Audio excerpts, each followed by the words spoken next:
In the heartbeat of a moment, everything changes. I'm behind the wheel.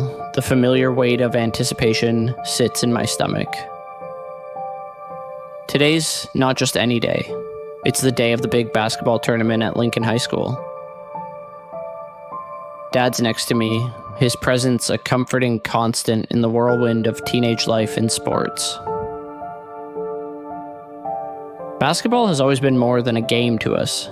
It's our shared language, a bond as unbreakable as the threads of a well-worn net. We're turning left from East Marigold Lane onto South Baxter Avenue, the same route we've taken countless times before. The light ahead is green, signaling go, a silent cheerleader ushering us towards our dreams. Dad's talking strategy, his voice a mix of excitement and a calm resolve, a coach, even in his quietest moments. I'm nodding along, my mind half on his words, half on the road. A balancing act I've grown accustomed to. But then, the world shifts. Time, as if resenting its constant march forward, slows down. I hear Dad's sharp intake of breath, a prelude to a warning that comes too late. Watch out! He yells. But the words are swallowed by the sound of metal on metal, the world spinning in a dizzying ballet of chaos. The impact is a physical thing, a monster with a weight and force that throws us into a dance we never wanted to partake in.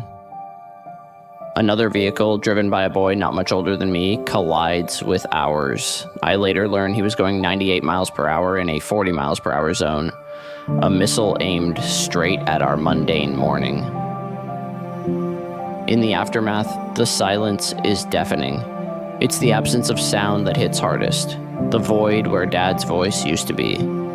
The tournament, the game, the shared looks over strategy discussions, all swallowed by the gaping maw of loss. I'm told there were other cars, other victims, but in that moment, my world narrows down to the space where Dad used to be. Days blur into weeks, and the investigation unfolds with a cold, clinical detachment. There's talk of speeds, of negligence, of a life cut tragically short. They say the boy might be tried as an adult, that justice might find its way through the tangled web of legalities. But no sentence, no punishment can fill the void left behind. Basketball courts that once echoed with the sound of bouncing balls and laughter now stand as monuments to a shared dream unfulfilled. I find myself there sometimes, lost in the echoes of a past that can never be reclaimed. The community rallies, their support a warm blanket against the chill of loss. But even as they stand with me, I stand apart, a world unto myself, where memories play on an endless loop.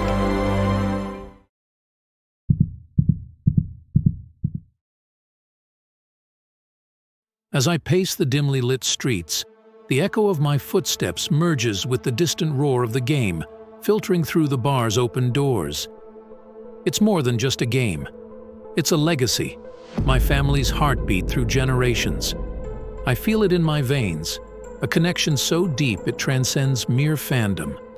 My father, my grandfather, even my great-great-grandfather, we've all bled for this team. I can recite every statistic, every rival, every prospect like a sacred mantra. But what burns me, ignites a fury deep within, are the fair weather fans. Tonight, the game is a symphony of highs and lows, but my focus is elsewhere. I'm on the hunt, watching, waiting. The true test of a fan isn't just in victory, it's in the unwavering support through despair. It's a creed I live by, a belief that you must bleed and suffer for your team. The fair weather fans, with their fleeting loyalty, they sully this sacred bond. I spot him then, a guy in a bar, his cheers too loud in moments of triumph, his silence deafening in defeat. He's the type, the kind that fuels my rage, a parasite feeding off the glory without enduring the pain. As I watch him, a plan forms. A plan as dark as the night enveloping us. my heart races, not with fear, but with a twisted anticipation. I've always believed that some sacrifices must be made for the greater good, for the team. Tonight, I decide, is a night for such a sacrifice. I follow him as he leaves, his steps unsteady, blissfully unaware of the shadow trailing him. The sound of a distant basketball bouncing echoes through my mind, a haunting reminder of what's at stake. I imagine the team, my team, struggling, weighed down by the negative energy these fair-weather fans bring. And as I close the distance between us, I convince myself that what I'm about to do is for the greater good. In this moment, I am judge, jury, and executioner, all for the love of the game.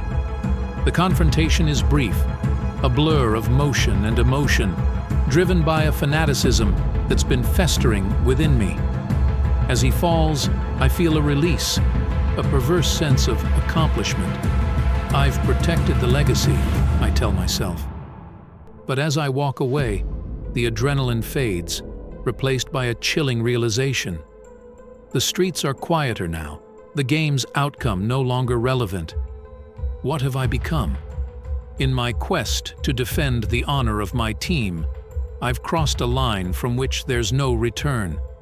The echo of my footsteps is now a sinister reminder of the darkness within, a darkness fueled by an obsession that's consumed me.